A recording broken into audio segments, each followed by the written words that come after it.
फरिश्ता यह भी। यह स्टोरी बहुत मज़ेदार है।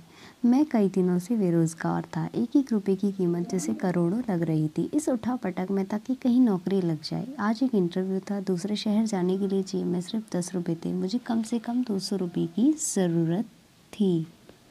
अपने इकलौते इंटरव्यू वाले कपड़े रात में धो पड़ोसी की प्रेस मांग के तैयार कर पहन कर अपनी योग्यताओं की मोटी फाइल बगल में दबाकर 2 बिस्कुट खा लिफ्ट ले पैदल जैसे तैसे चिलचिलाती धूप में तरबतर बस इस उम्मीद में बस स्टैंड में पहुंचा कि शायद कोई पहचान वाला मिल जाए जिसे सहायता लेकर इंटरव्यू के स्थान पर पहुंच सकूं। काफ़ी देर खड़े रहने के बाद कोई नहीं दिखा।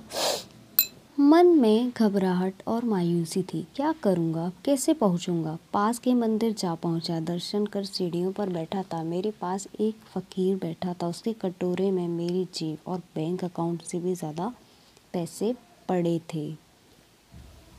मेरी नज़रें और हालात समझकर बोला, कुछ मदद चाहिए क्या? मैं बनावटी मुस्कुराहट के साथ बोला, आप क्या मदद करोगे? चाहो तो मेरे पूरे पैसे रख लो। वो मुस्कुराता हुआ बोला। मैं चौंक गया।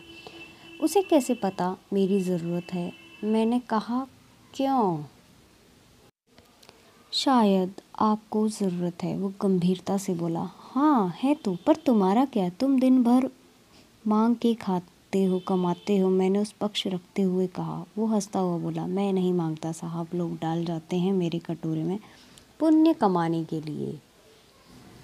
मैं तो फ़कीर हूँ, मुझे इनका कोई मोह नहीं। मुझे सिर्फ भूख लगती है, वो भी एक टाइम, और कुछ दवाइयाँ। बस मैं खुद ये सारे पैसे मंदिर की पेटी में डाल देता हूँ। वो सहजता से कहते हुए कहा।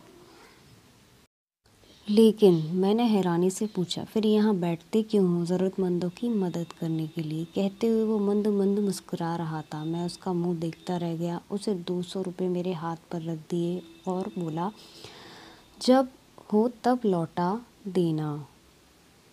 मैं उसका शुक्रिया जताता हुआ वहाँ से अपने गंतव्य तक पहुँचा। मेरा इंटरव्यू था और सिलेक्शन भी। मैं खुशी खुशी वापस आया। सोचा उस फ़कीर को धन्यवाद दे दूँ। मैं मंदिर पहुँचा। बाहर सीढ़ियों पर भीड़ लगी थी।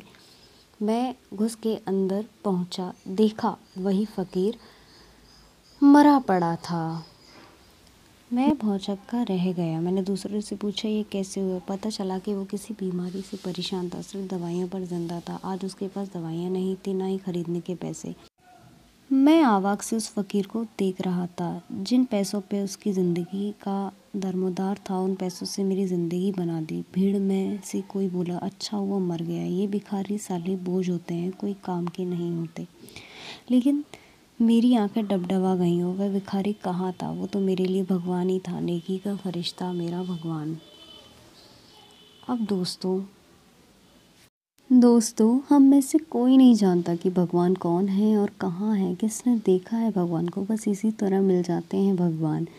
स्टोरी पसंद आई हो तो प्लीज़ लाइक, शेयर, सब्सक्राइब करना ना भूलिएगा। आप सभी का दिल से धन्यवाद, आपने मेरी इस स्टोरी को सुना। और भी मैं बहुत सारी वीडियोस लेकर आती रहूँगी और भी कहानियाँ लेकर आती रहूँगी। तो कुछ ऐसे फरिश्ते भी होते हैं दुनिया में, भगवान का ही रूप होते हैं।